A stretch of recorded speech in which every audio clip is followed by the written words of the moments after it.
and he therefore offers a rare 30-year perspective on the evolution of the business in the basin.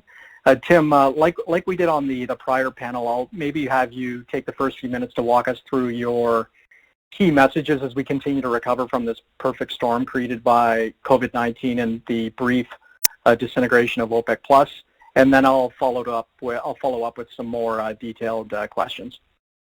Sounds great. So Canadian Natural is a unique energy company. We have robust, economic, long-life, low-decline assets. The nature of our asset base provides significant advantage over our peer group. We have a history of capital discipline, operational excellence, and relative to most of our peers, the ability to enhance our margins and deliver sustainable cash flow. Our P1 reserves are the largest among our peer group, of which 84% is long-life, low-decline reserves. Combined with our low-cost structure, these reserves provide us with the highest net present value among our peers. Approximately 77%, or approximately 750,000 barrels a day of our liquids production is long-life, low-decline. Of that, approximately 450,000 barrels a day is low-cost mining SCO, with Q1 operating costs of $15.43 US per barrel, with no decline, no reserve risk, and a reserve life index of 40 plus years. Canadian Natural clearly demonstrates an ability to both manage the business and deliver long-term value to our shareholders by balancing our four pillars. Returns to shareholders is important. We have a safe, sustainable dividend, which has a track record of growing for 20 consecutive years, with a 20% CAGR since inception. Our capital and operational discipline is unmatched versus our peers. Our 2020 forecast spending is approximately $2.68 billion that maintains production for 2020. As a result of our effective and efficient operations, we have a low break-even cost of approximately 30 to 31 US per barrel, which includes capital and current dividend. As well, we're able to maintain our balance sheet strength through volatile periods. We are in a strong financial position and forecasting approximately $745 million of operating savings throughout our operations. We have ample liquidity of approximately $5 billion at the end of Q1, and at the current strip, we are free cash flowing, reducing debt, and paying our dividend. Opportunistic acquisitions have always been a part of our strategy. However, the acquisitions need to make sense and add long-term value. Our culture of continuous improvement is unique among our peers as our teams are focused on delivering opportunities to further advance our effective and efficient operations. This continuous improvement drives increasing returns on capital while maximizing value for our shareholders. With that, I'll turn it over to you for questions. Thanks, Tim. So maybe we'll just start with the same question that I asked on the prior call relating to your 2020 budget. It currently sits at $2.7 billion, down about 33% from the original budget. Like Suncor, it's a very low number, lower than in 2009, exiting the financial crisis. How are you thinking about that $2.7 billion budget today, given the big bounce in oil prices off of the bottom? And I understand that you can't talk specifics, but directionally, where would we most likely see adjustments over the coming months and quarters? Yeah, so the 2.7 is very solid for 2020. Obviously, in the fall, we do our 2021 budget. If I look a little bit ahead there, I would say, it may go up a little bit based on the strip, but not materially. Obviously, if I look back at 2009, we're in a different place. Today, Horizon is built. It's running very reliably. ASOP, we've been able to achieve many savings, both capital and operating, as well as increase the productive capacity there. So, I just look at it today that we have more long life, low decline assets, and we've continued to hone down our operating costs. So, I look at us being in a very strong position. Obviously, when we came into 2020, due to curtailment, we had some extra capacity built in. So, that has helped us here in 2020 as well to keep our volumes flat. And then if we move over to the balance sheets, you do have the most leveraged balance sheet amongst your integrated peers. So how are you feeling about your overall leverage profile and liquidity? And then maybe you could tie that into your recent decision not to cut the dividend when some investors thought you should, and your views on the sustainability of the dividend on strip prices. Yeah, I think that the key place to start with that is our low break even. We have the lowest break even among our peers at $30 to $31 US per barrel. So, when you start in that position, obviously, it gives you that advantage versus your peers. So, if I look at today, I mean, we're free cash flowing. Operationally, we're sound, working, reducing our costs. So, to me, operationally, it really sets us apart from our peers. On the liquidity piece, at the end of March 31st there, at the end of the quarter there, we had $5 billion. We're in a very comfortable position. We look ahead and I would say, you can't look at the pricing on the day or pricing from a weekly basis. You've got to look at it more of a longer term basis. And we feel very comfortable with our dividend and where we are in terms of managing through the cycle. I mean, if you look back at 2009, we were able to manage through that versus our peers as well. So I just think you have to look at the underlying assets of the company. We have a very, very solid base of 750,000 barrels a day of oil, 1.4 BCF of gas. So we're just in a very strong position relative to our peers. Okay, and then because you touched on it a couple of times, your 2020 WTI break-even estimate, $31 per barrel. What can we reasonably expect that break-even estimate to look like on a sustained basis in what I'm going to call a normalized operating environment, however you want to define that?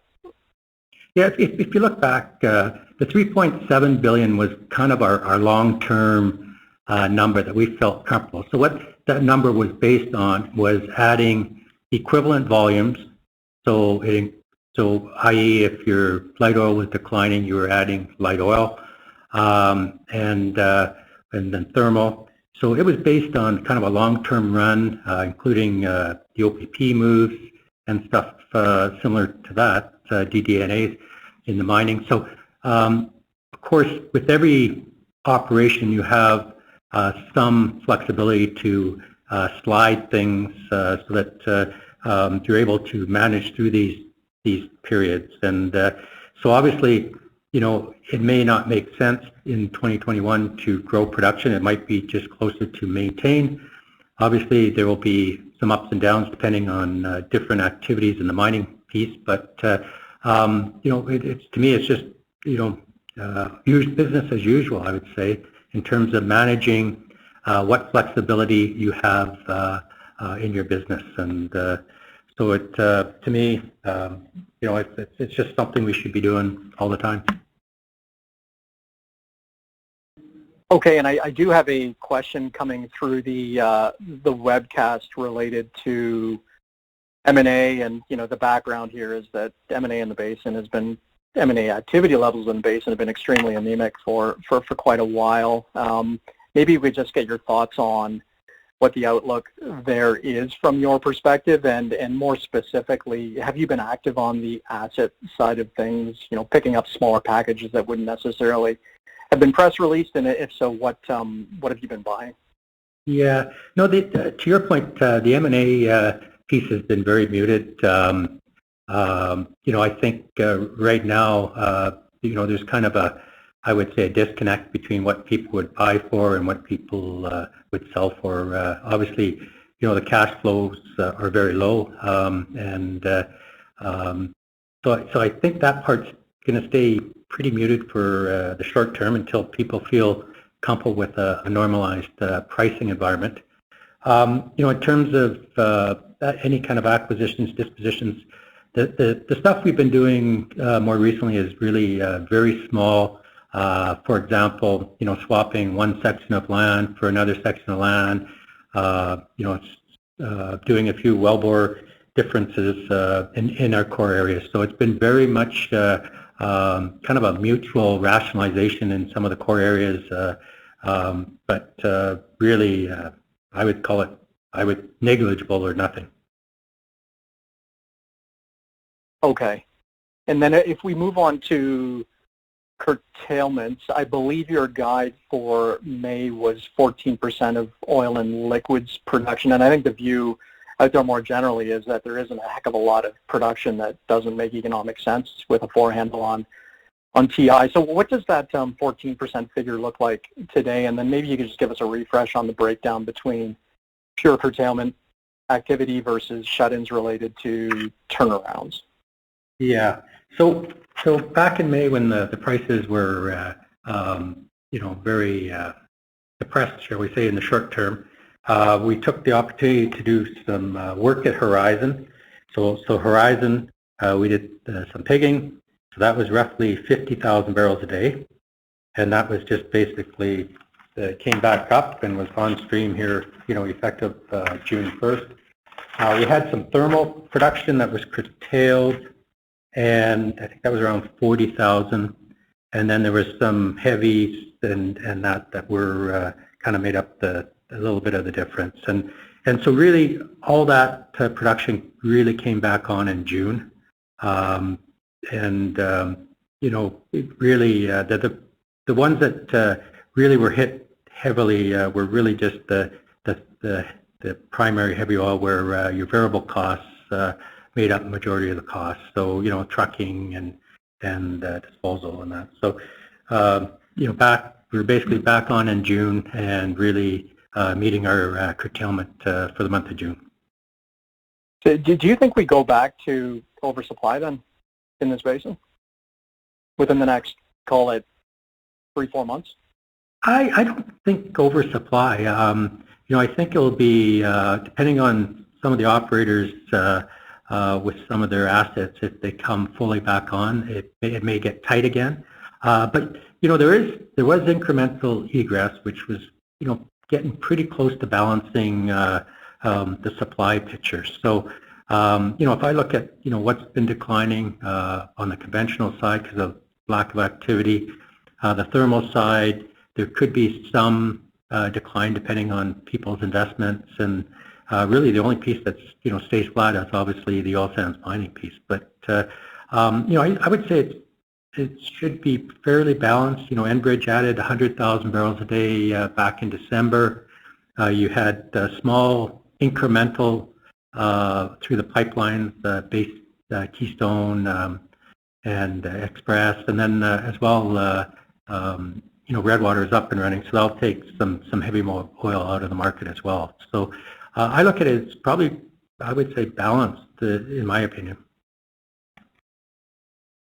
Okay, and I've got a number of other questions coming through on the webcast. So the first relates to debt metrics looked at by the rating agencies. So the question is, the debt metrics looked at by the credit rating agencies are looking more strained compared to the past 5 years, especially with the decision to maintain the dividend. How comfortable are you with maintaining your credit ratings and avoiding a downgrade? Very, very good. We're talking to our banks, we're talking to our debt agencies all the time. They understand the low cost, low break-even cost. They understand the nature of our reserves. I can't emphasize enough. If you look at us compared to our peers, which is in our corporate brochure, our 1P reserves have the highest value, as well as it's pretty well all SCO. So you look at the underlying asset base, we're in a very, very strong position. So we feel very comfortable with where we are, and the debt agencies are also very comfortable with where we are. Perfect.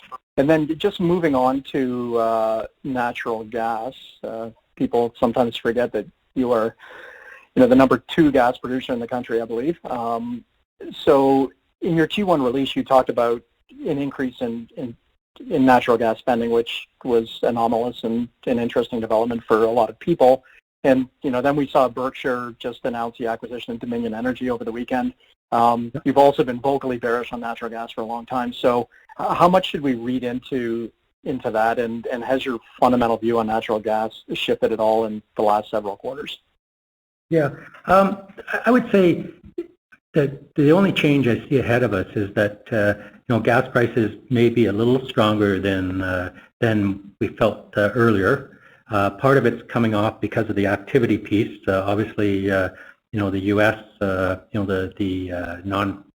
associated gas will come down, activity will come down, and so that'll help on the U.S. side. In Canada, it's similarly the spending has been muted. So there may be an opportunity here for the next year or two to make some incremental money on the natural gas side.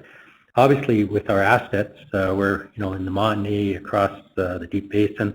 We're able to turn on certain activities to add very cheap volumes. So back then, we were looking ahead on the pricing, felt comfortable that it was going to be sustainable, and we started to do some workovers and recompletion activities on wells. We've added roughly around 60 million a day. So if you look on an annual basis, there'll be about 35 on the annualized basis for about a little less than $3,000 per BOE. So very economic. Obviously, the pricing is holding up. We think there may be an opportunity here in the next year or two with some decent pricing, but obviously that's the beauty of the company is being nimble. Obviously, right now you're not doing recompletions in heavy oil or any of the oil areas, in any great numbers, just because they're no more robust on the gas side. So it's just one of the things we do as a part of our company is manage and move capital to be nimble and take advantage of those opportunities when we see them. Okay, and then there's another question from the webcast related to heavy differentials. We have WTI, WCS in that $8 range. WCS Maya is $7, give or take. And then we also had the Dakota Access news over the weekend, and there's this expectation that curtailed volumes come back online across the basin in the coming weeks and months. So can you just tie all of that together and give us your take on what the differential could do between now and the end of the year? Yeah, on the heavy side, I don't think it'll have any kind of real impact, because they're all segregated. On the light side, there may be some issue there. But it may be small. I mean, it's so hard to predict all these things. There is very little activity in Alberta. I would suspect on the light side, it has been coming down as well. So, there may be a small impact, but I just can't see it materially impacting everything here in Alberta. And another webcast question, I'm pretty sure the answer is no, but can you confirm whether or not you have direct Dakota Access exposure? I can say no, we don't. Perfect. So we have about a minute going through my list here. Yeah, maybe you can just touch on the $1.1 billion in 5- and 10-year notes, which you just completed, and by all accounts looked priced to your advantage. Can you just give us a sense of how difficult it was to get those done and what your general thoughts are on the state of the credit markets for oil and gas? Yeah, I think for us it wasn't really that difficult. I mean, if you look at it, because we're free cash flowing and we're reducing our debt, from our perspective, we didn't need to do it, so we could be patient and take that opportunity when we felt comfortable to do it. So, we look at it We have excellent, solid investment grade, and to me, it was just more of a timing thing of when we felt we would get the best pricing, and obviously getting the best pricing again gives us more of a competitive advantage. But really, it's one of those things where because we're free cash flowing, if we did it or didn't do it at that time, it was really not a concern. So when you have that luxury, you can afford to get the best deal.